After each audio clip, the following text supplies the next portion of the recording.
وما خلقت الجن والإنس إلا ليعبدون. السلام عليكم ورحمة الله وبركاته.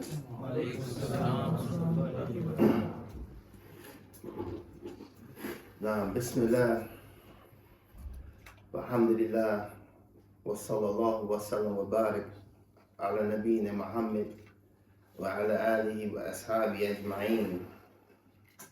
My dear brothers and sisters in Islam, alhamdulillah, Allah subhanahu wa ta'ala, as He continues to bestow His countless bounties and favors upon this blessed Ummah Muhammad sallallahu alayhi wa sallam,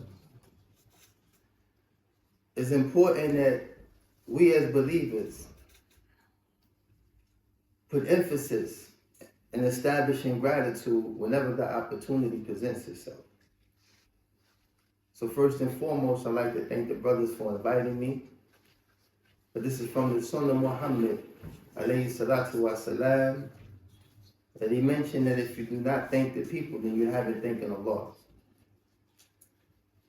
And it's also incumbent upon us to seize every opportunity to implement the Sunnah whenever the opportunity presents itself.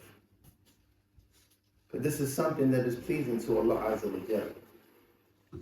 And this is our purpose as Muslims, is to do that which is pleasing to Allah and to abstain from that which angers Allah. So, as the brother mentioned, I want to try to cover two things today. One, can y'all hear me?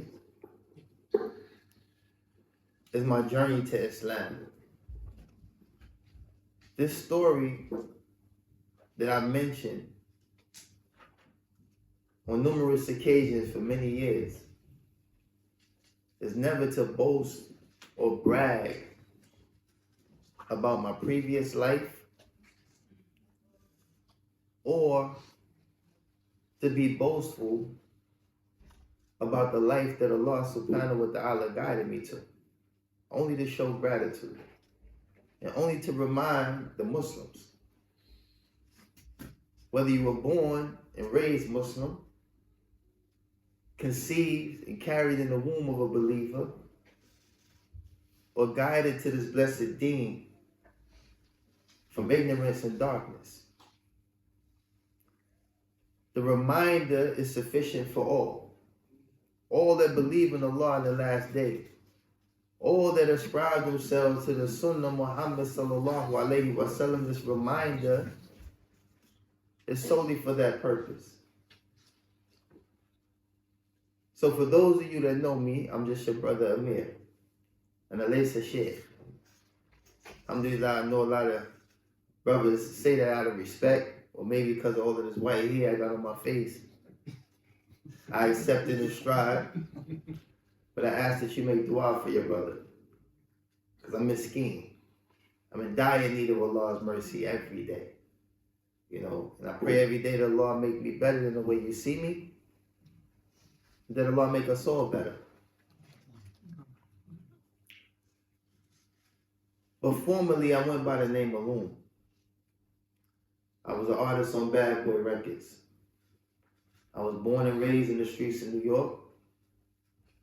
I was raised during the time where there was a drug epidemic that completely swept away not just my community, but numerous communities all throughout the United States, and quite frankly, around the world. These were different times. These were times when many of us growing up in this environment, we fell victim to these situations by way of circumstance and not choice. And that's the difference with the times today. Many of the youth, you have ensembles of choices, a whole plethora of options. But when you're growing up in an environment where your options are limited,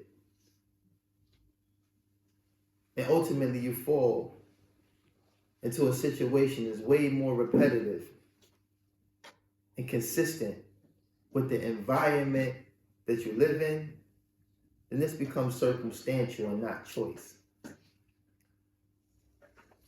So growing up in the streets,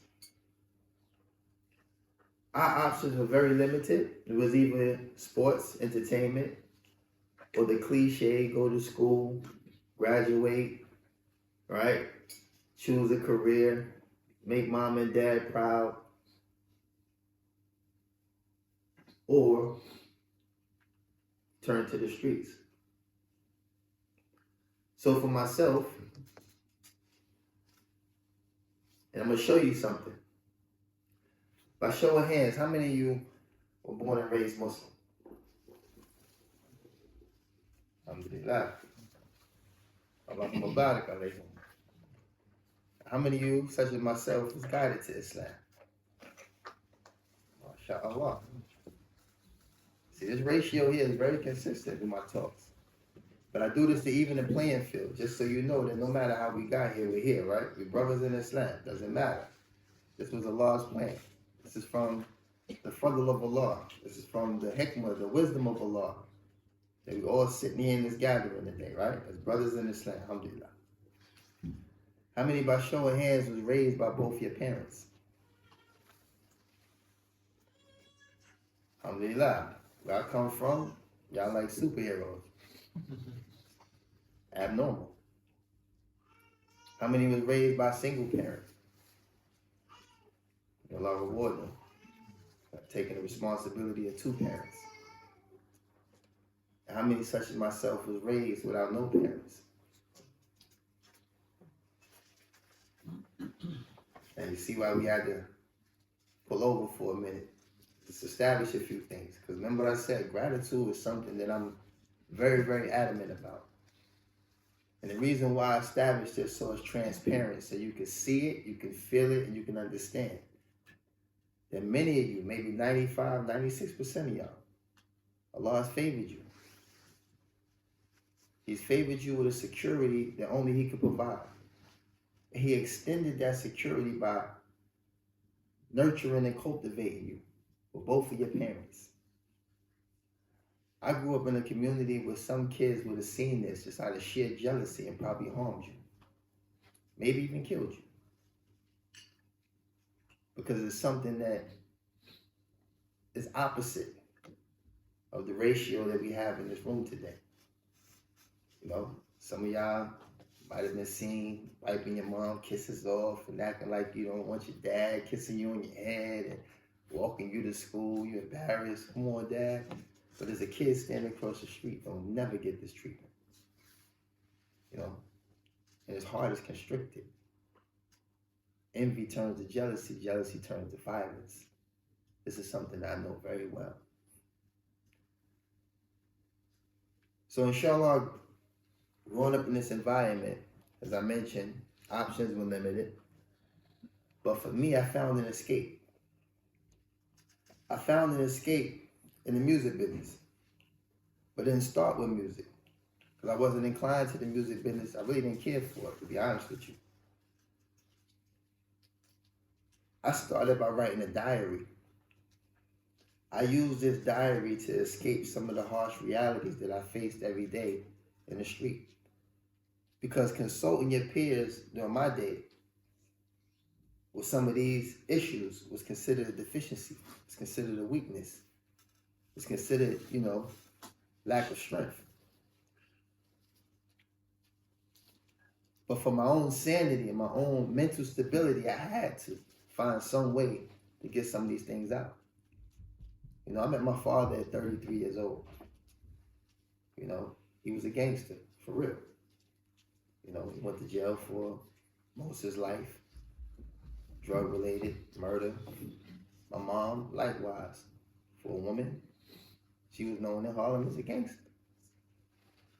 But she fell victim to drug abuse. So my grandmother, my grandfather, they took custody of me when I was 3 months old. So having all of these things eating away at me, I used to just write. And I used to write as if I was writing for a teacher. Proper penmanship, everything, you know, as if I was going to get a grade for it.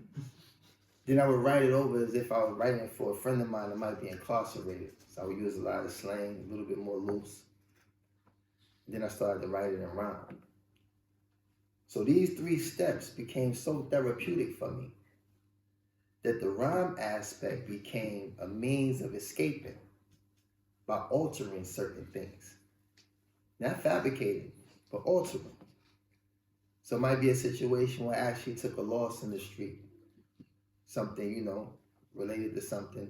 Hold on.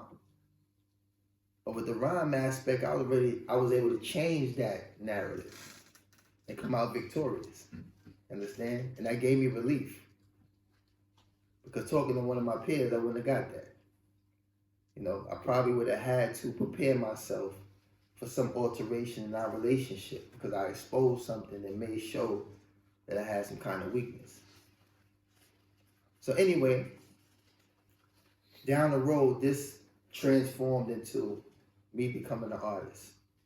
I started off as a writer, like I mentioned. I wrote for a lot of famous people. First person I ever wrote for was Shaquille O'Neal, like 95. Nobody knew. I would just take the check and go to the car dealership, you know, period. People in the street thought I was still selling drugs and stuff. I'm like, nah, I got this from somewhere else, you know. Because anything I did, I was always 100%. I never straddled. Because where I come from, men are accountable for what they say and what they do. You know, so you can't straddle. I believe boys is confused. Boys don't know what they want to do. Men know what they want to do. I want to do this, that's what I'm going to do. So that means even if it's flawed, I got to accept that, right? I got to roll with it, learn from it, pivot, try another way. So anyway, this career led me through a lot of trials and tribulations, but ultimately, for the world that know me in my previous career, I wrote a lot of hit records. I traveled the world, you know. I was on my 3rd passport before I went to prison. I've been to 6 continents. I've been everywhere except Antarctica. You know, and this is what that career did for me. But ultimately, it wasn't an escape. And as you see what that business has become now, it's even worse than it was when I was in the business. See, when I was in the business, the music wasn't really a reflection of the harsher realities. It was an escape because we talked about all the things that we always wanted. We glorified all the accolades and stuff that came with whatever hard work was, you know, put forth. Still doesn't make it right. So this is just a disclaimer so you understand the transparency between those times and now. And I found myself not really going anywhere. Just found myself in a more heightened, magnified position than I was prior to my career in the music business. So with that being said, I started losing pieces of myself. You understand? Because now I'm subjected to this business, and the people that's inspired subject themselves to me. You understand? And that's something that is not normal. It's not normal to be subjected to a business in the sense that if a radio station asks me to show up, I don't show up, they don't play my record, right? So I'm forced to comply. Although all you see is glitter and glamour, but no actuality, I'm confined to this business. And that was something that didn't always feel right. Then you have people that run up, don't know you from a hole in the wall, and they subject themselves to you based on the fame and all the things that you got. But in the back of your mind, you know these people wouldn't even be in your face if you didn't accomplish these things. You wouldn't even speak to me. You probably wouldn't even acknowledge me. You probably wouldn't acknowledge you. And this is why it started to eat away, because I'm a realist. I don't tell myself lies. So when I left Bad Boy Records, I was on a mission to prove not only to myself but to the world I could do everything I achieved with this guy, with Sean Combs, P. Diddy, y'all know him. I could do it myself. And when I started this mission, I said, I'm gonna travel the world.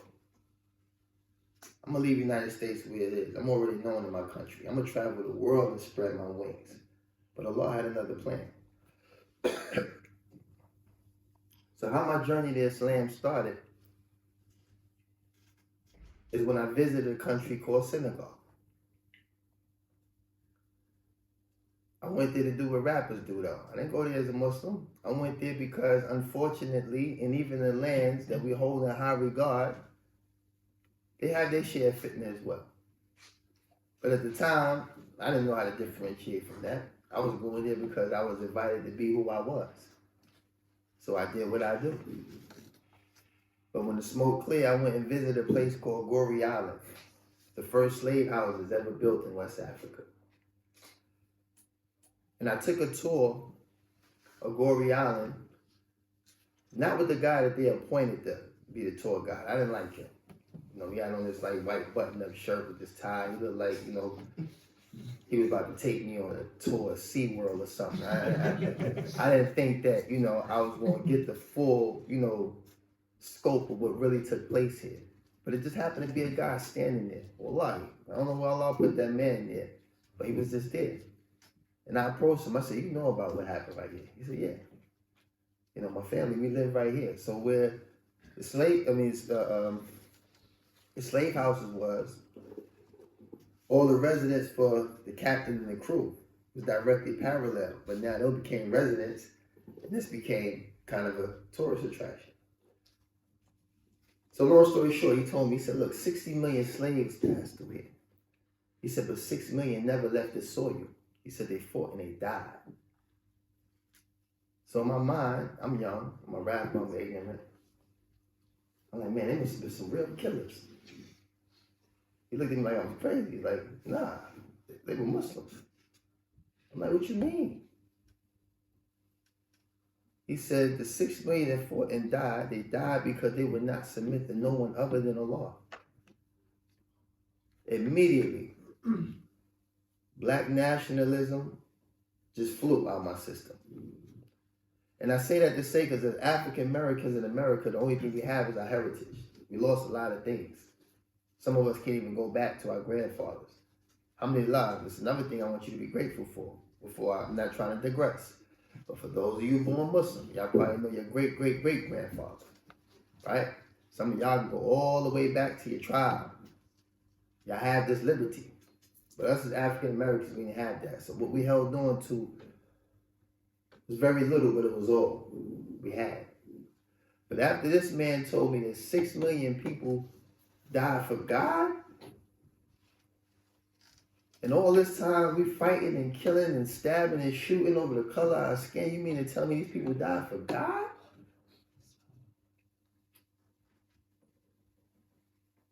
That changed me. But I was still on my mission. I still was gonna prove to the world I was that dude. But I kind of logged that somewhere back here and somewhere down here. I just kept it stored because that was an experience that it just went, you know, it just went across my head so fast, and it was just like, wow, dying for God. Secondly, I went to Kazakhstan. I was a guest of the president of Kazakhstan. I was there for nine days. And I remember at the tail end of my tour there, I was backstage, young, ignorant. President came in, we was in the middle smoking. So, you know, I see him, I'm like, let me ask you a question. Like, when you see somebody, like, how you say what's up? He was like, Salam alaikum. I'm like, nah, that's what the Muslims say. He said, no, we're Muslim. So I'm shocked because I had a limited scope of diversity in Islam. I grew up in New York, right? I only seen Yemenis.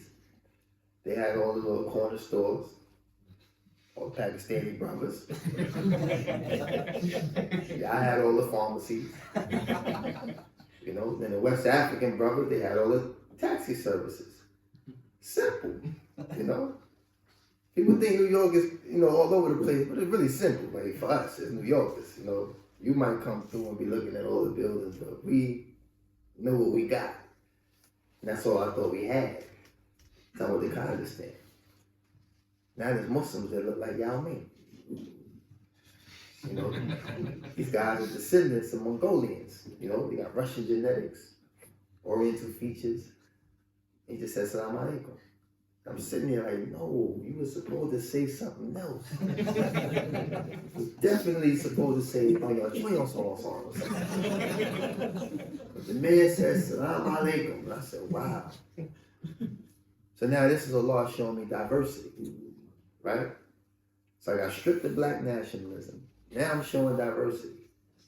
Now my third trip, I got booked in the UAE. At the time, the woman that I had working for me, she tried to convince me about this show. It was a no-go for me. Because once again, media already gave me a perception of who the Arabs were. I already seen in the Yemeni store they got a 5-year-old with a little hook knife and an AK. I'm not going to perform nowhere where they got 5-year-old kids walking around with a knife that's hooked and the AK in his hand. I'm not doing that show. So she making fun of me. She keeps saying, you sure you don't want to go? I said, listen, man, all money ain't good money. You know, sometimes you got to walk away from some money, you know, so you can walk away with your life. So she kept picking at me. I'm telling you, like, this is, I said, look, man, she said, I'm going to show you a picture. So she showed me the first hotel that looked like a sailboat. The Burj, Burj Khalifa. no, Burj Khalifa is Burj Khalifa. Nah, mashallah. Showed me that joint. So I'm like, oh, nah, you lying. That looks beautiful, you know? She's like, that's what I was trying to tell you. I'm like, but you wasn't saying it right, you know? I'm thinking of, you know, turban. You know, on the news, they always, no one going terror. It's always like, so I'm like, I'm not going out there. So anyway, I goes out there. I do a show in Dubai, and I'm blown away. I'm looking at Arabs. Everyone that walked past me smelled amazing. Like, man, what kind of cologne is that? You know? Because at the time, you know, I know Creed, I know Versace, I know all the, you know, the stuff we buy over the counter. These guys smell like something I ain't never smelled before. They're driving cars that I'm familiar with. Like, whoa, his doors go up too, you know? So I'm blown away. So after I performed that night in Dubai, I left to go to Abu Dhabi. And we were driving, like a 2-hour drive, 2.5-hour drive. All desert, wasn't no scenery, nothing. So by the time I woke up and got there, we was at the Emirates Palace, which was like the only 7-star hotel at the time. They done topped that 1,000 times now, so I don't know what's the big deal now. But I remember going into my hotel room, went to my room, and I went to the balcony. And I seen the sun like rising over the Arabian Sea. So for any of you that could probably come remotely close to understanding what it's like to be in the lifestyle I was living in the music business. Daytime means sleep, nighttime means party. We don't know nothing about moon, sun, stars, none of that. Anybody paying attention to none of that. It's either we sleeping all day, partying all night, sleeping all day, right? I ain't seen the sun in years. When I seen it, everything that I experienced prior to that just clicked. And still to this day, in 2023, I have not found words to explain the actual changing of the heart. And wallahi alim, if you find someone that can, I wouldn't question the sincerity of his shahada, but I would definitely question that story. Because when Allah does something exclusive, you can't find no words for that. But what I did though is that whatever he changed, I needed to change with it. So I ran down to the lobby. First Muslim I seen. I ran up on him and I asked him, how do I become Muslim? And he looked at me. He was startled. And it's amazing because the brother was just telling me a story literally before we walked in here. And I was thinking about something he said. Even though Allah gave me an opportunity to correct the first choice he made, but had that man walked away from me, I probably wouldn't be sitting here today. When I asked him, he was startled. What do you mean you want to be Muslim? I said, I want to be Muslim. We should show you you're Muslim. I said, listen, I want to be Muslim, man. Because when you have something pulsating in your chest, you don't want to lose it. You just want answers. You want a solution. I want a remedy. Like, give it to me right now. I'm ready to stick him up for Islam. You know? So he told me simple, don't do what I do, you know. So I took my right hand, I raised my right finger, I repeated after him, I said, Ashhadu an la ilaha illallah, wa ashhadu anna Muhammadan Rasulullah. He said, Khalas, you Muslim. And I was stuck, because I'm like, nah.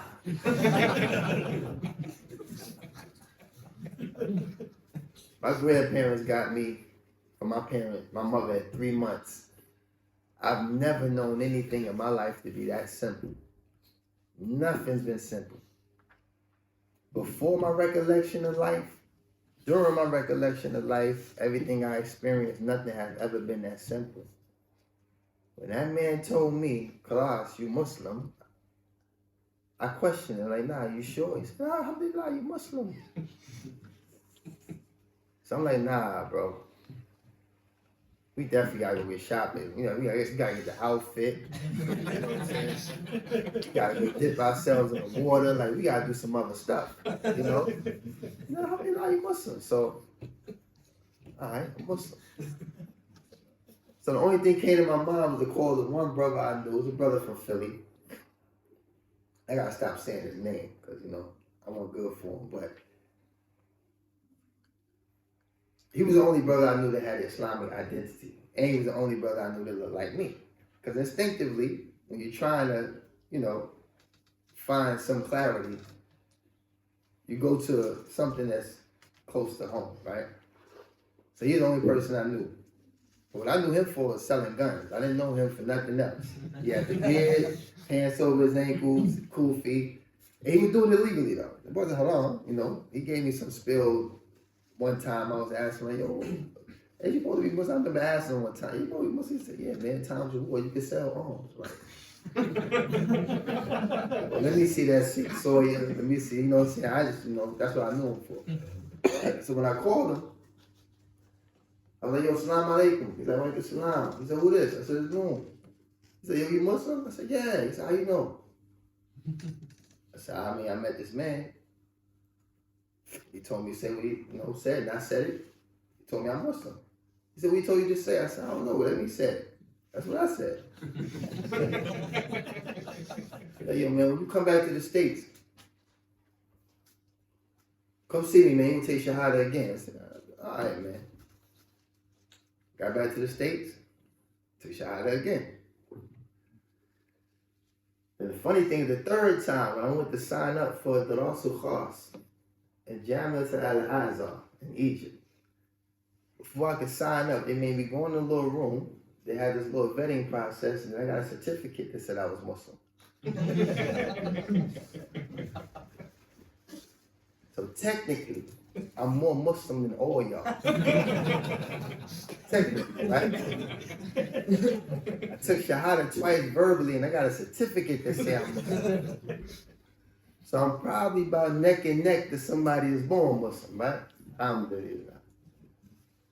So this journey was something that only could come from Allah. Because no one taught me about Islam. Nobody invited me to no conferences. No one passed me no books. But I know a lot of us, we do that. You know, we want good for the non-Muslims. We invite them to some of our functions. We try to tell them to come to Jumu'ah. Sometimes it be the wrong time because the imam could be up there admonishing the community. And you have somebody that is not Muslim, he like, oh wow, he so hot. He red in the face, like, what y'all do? You know, but the reality of it is in our hearts that we always want good for the people. But for me, it was what I was looking for without knowing what I was looking for. Because I was on a mission to prove something that didn't mean anything to Allah. But maybe Allah knew the sincerity in my heart and granted me this opportunity to sit amongst y'all today as your brothers in Islam, right? And the day I took Shahada was the last day I smoked, the last day I drank, the last day I listened to the music. Because like I told you earlier, men don't straddle the fence. It's all or nothing. It's all or nothing. Can't be Muslim when it's convenient. You're Muslim, you're Muslim. Period. And no one should ever compromise their Islam. I see a lot of this stuff. Wallah, it gets me hot. And after I get past that, I start making dua. Because ain't nobody named Muhammad should be telling nobody his name Mo. Nobody named Samir should be saying, yo, my name's Sam. I was locked up with a brother named Nadal, telling people his name was Nick. I was like, he ain't even know I your name. You know? But it used to bother me, because it's like, I know where I came from. I know what Allah guided me to. You understand? It's like, and not only that, let's not digress. We mentioned earlier about having both your parents. Some of y'all, Allahumma barak, you know, had one parent. I had my grandparents. And I treated them better than my parents. I honored them. I loved them. I respect them. I was truthful to them. Whenever the opportunity came, I never lied to them. You know? I'm gonna tell you a person, if you don't ask me, I won't tell you. But if you ask me, I'm gonna tell you, right?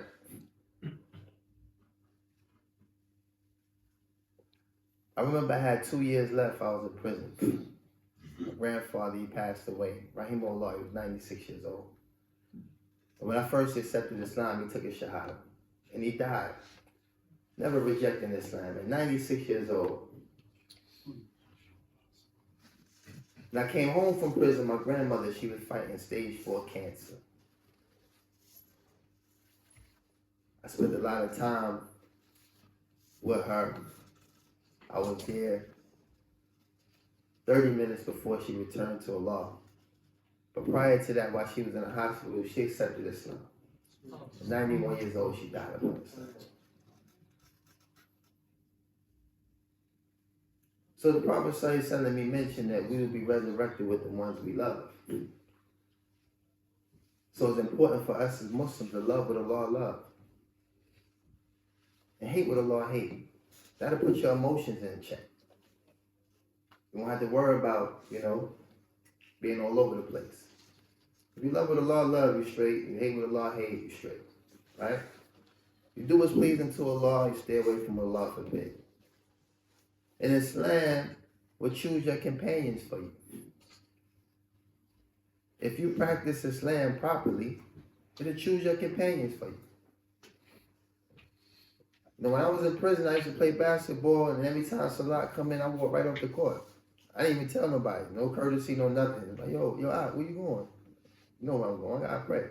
Yo, come on, man. We only got 2 minutes left. We like, you got 10 points. Like, all right.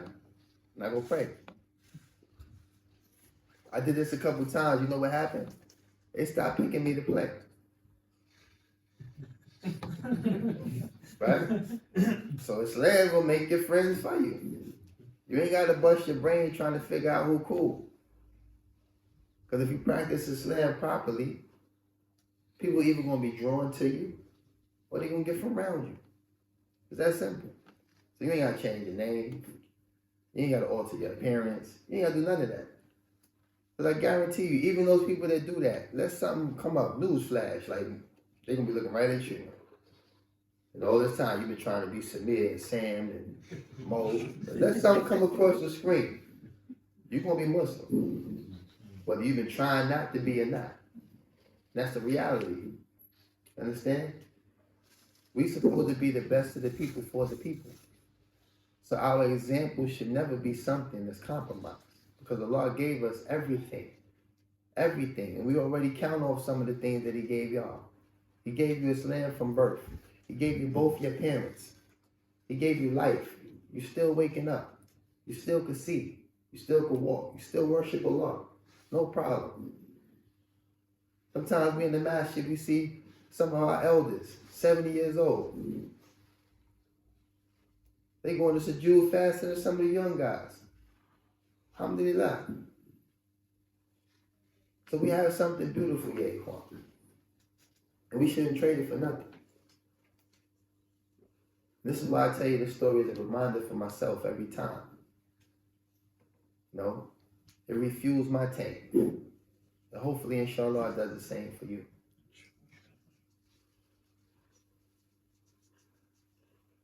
Barakallahu feekum wa jazakumullah khair.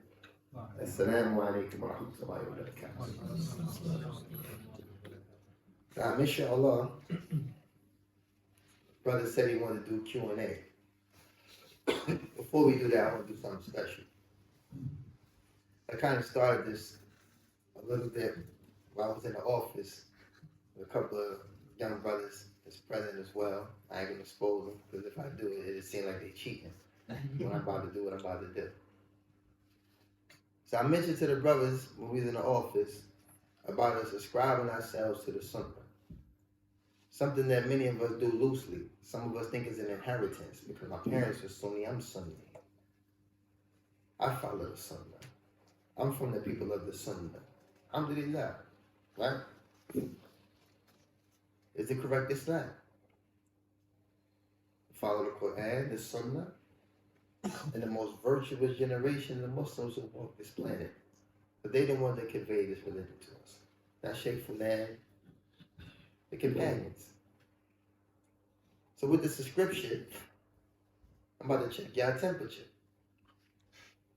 to make sure that we ain't just waving this banner just because. So I'm gonna go around the room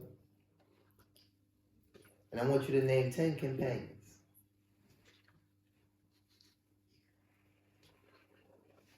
Minus the 4 Radical Khulafa. I ain't gonna let y'all have them. Minus the Mubashir Ashar. You can't have the 10 that was promised paradise. Because some of y'all, these were bedtime stories for y'all. So we're gonna go a little deeper.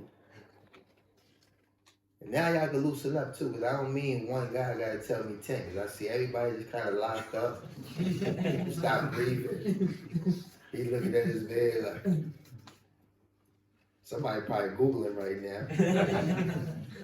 That ain't right. But I believe as an ummah, this is the purpose of this exercise. To show we can work together. I do this for 2nd graders, 3rd graders. They can't wait. They all do this. Go from 10 to 50. Then they don't want to stop. You know? So inshallah.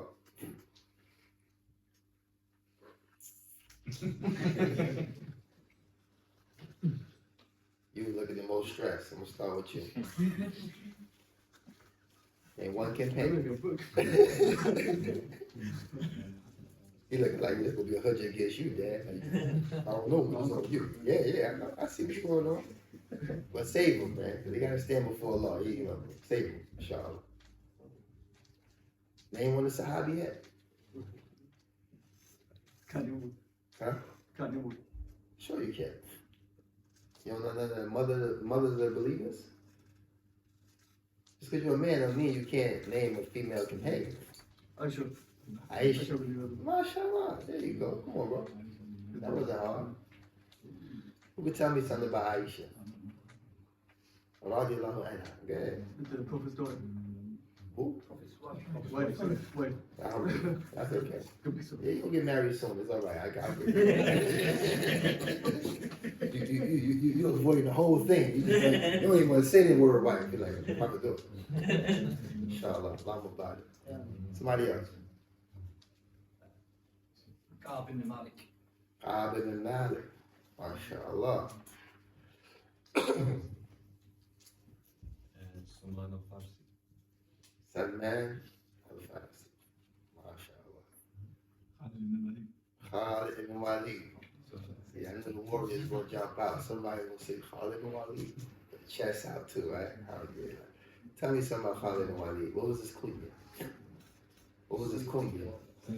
Saifullah. MashaAllah. Quiet ones are dangerous, boy.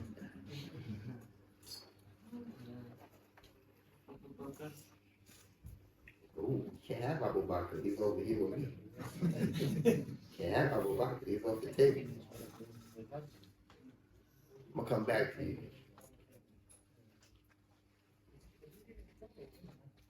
Yes, sure. Amr ibn As. Amr. Nas, mashallah. Bilal, the Rabah. You can tell me about Bilal. Who was he? He was the first person to do the exam. He was the first mueddin. Black man. MashaAllah, black man. Who was the second? Muadhin. Blind man. Yeah. Black man? Blind man. Who was the second? I gave you a hint. Hammam. What was the question again? The second mueddin. Bilal was the first. Who was the second? He was blind. blind. Yeah. Abdullah ibn Maktoum. There you go. Abdullah bin Maktoum. MashaAllah. See what I'm saying? Don't you make you feel good to be Sunni? Don't it make you feel good to be a part of the Sunnah? To know the people of the Sunnah? Because these are your role models. Yeah, Quan. This was going to keep this generation, like I told you. I told him earlier. He had a strong name too. Maybe he can share with us. Hamza. Ibn Abdul Muttalib. And who was he? He's a prophet's uncle. Prophet Sallallahu uncle. And his kunya was what? As-Sallallahu. The Lion of Allah. Anybody that's been following me, who can tell me what's my favorite companion? See, y'all ain't got internet in Scotland? That's crazy.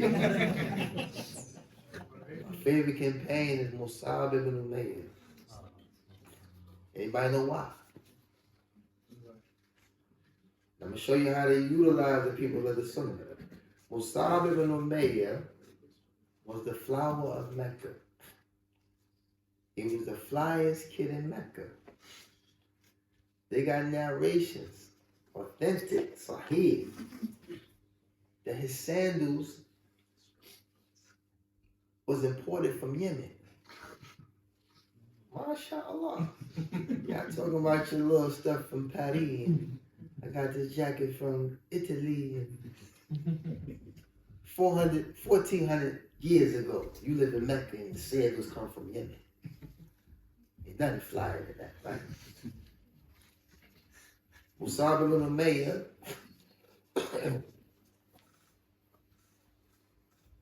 he was in two migrations, right? One to Medina and the one to Abyssinia. He used to bring caravans, non-Muslims from Medina, bring them to Mecca, they take Shahada and go back to Medina. So he contributed to building the first Islamic state before the Prophet ﷺ migrated. And when he died in the Battle of Uhud, and they went to collect his things, they only found a single cloth that wasn't long enough to cover his body. They would try to wrap him from his head to his feet, and his feet would stick out. They try to wrap him from his feet to his head would stick out. And the Prophet ﷺ, he wept when Musab ibn Umayyah died. So how does this relate to me? I'll tell you how. Brother Amir, how was it when you gave up all of that stuff? The cars, the money, and all that. How you, first thing come to my mind? Musab ibn Umayyah. And my answer becomes humble, by choice and by circumstance. Because at that point, I come to realization I haven't given up nothing compared to Musab ibn Umayyah or any of the companions of the Prophet ﷺ. This is also a methodology in how we utilize the people of the Sunnah.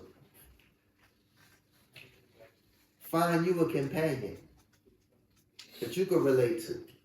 But they were the best of the people. They were the best version of who you want to be.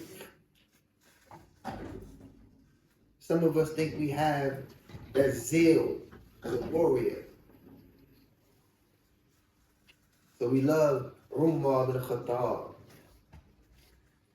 But if you read the Sirah of Umar ibn Khattab, you know that he wept more than any of the companions. He used to have tear streaks in his face from the salt, from the tears burning his face from weeping all the time. But when you hear about Umar, everybody want to be the tough version of Umar, right? Learn from your companions. Inshallah, that I've said today, and of any benefit,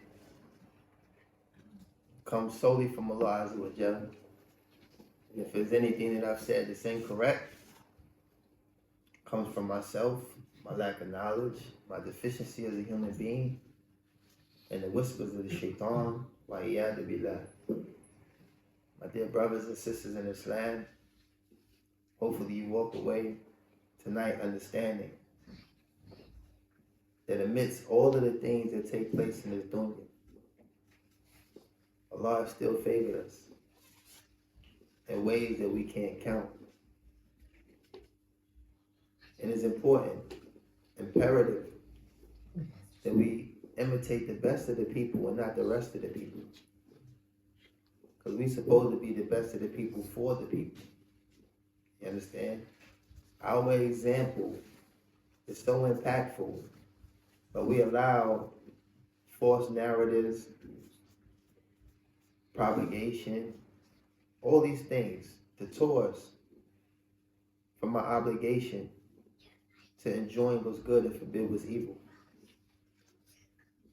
People ain't gonna say it, but they move to Muslim communities because they know it's safe. They talk trash when they with their friends, but they make up an excuse. Well, you know, this house was cheap. No, you moved there because you know that you're safe over there. You know the Muslims ain't gonna harm you. You know the Muslim children, you know, they're not gonna harm their children.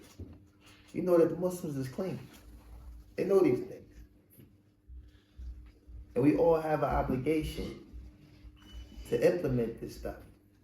Every opportunity that we get. But now, Jazakallah khair, I appreciate the invitation. Like I said, if there's anything I said, if any benefit is from Allah, anything I said incorrect from myself, and it wasn't the shaitan.